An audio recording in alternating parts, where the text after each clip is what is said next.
ያለ ስማርትፎን ኤአይ እንዴት ይረዳህ ታውቃለህ? ስማርትፎን ሳይኖር ኤአይ እንዴት ሊረዳህ ይችላል?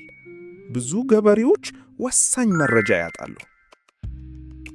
የአየር ሁኔታ፣ የሰብል ዋጋ፣ የመትከል ምክር የመሳሰሉትን በጊዜ ማግኘት ለገበሬው ትልቅ ለውጥ ያመጣል። ኤአይ በቀላል ስልክ በኤስኤምኤስ ወይም በዩኤስኤስዲ መስራት ይችላል። የአየር ሁኔታ ትንበያ ይደርሳል። አብዛኞቹ ገበሬዎቻችን ስማርትፎን የላቸውም። ኤአይ ተደራሽ እንዲሆን በቀላል ስልክ አገልግሎቶች እየተሞከሩ ነው። ዛሬውኑ አንድ ቀላል የኤስኤምኤስ አገልግሎት ለግብርና መረጃ መኖሩን ጠይቅ። መረጃ ውሳኔን ያሻሽላል። ይህን ሐሳብ እንዴት ታየዋለህ? አስተያየትህን ስጥ፣ ውደድና አጋራ። የሰብል በሽታ ሲያጋጥምህ ግራ ይገባህ ይሆናል? ኤአይ በቀላል ስልክህ መፍትሄ ሊጠቁም ይችላል።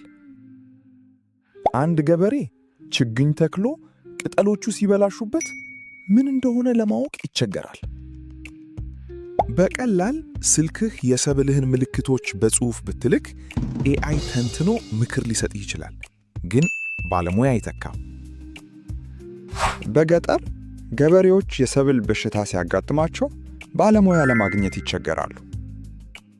የአካባቢህን የግብርና ባለሙያዎች ወይም የህብረት ሥራ ማኅበራት ስለ ኤአይ የተደገፈ ምክር ጠይቅ። ስለዚህ ሐሳብ ምን ታስባለህ?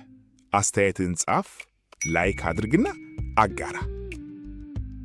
ከወደዳችሁት ላይክ ያድርጉ፣ ሼር ያድርጉ፣ ሰብስክራይብ ያድርጉ። እንደዚህ ያሉ የኤአይ ቪዲዮዎችን ለመቀጠል ታላቅ ድጋፍ ነው።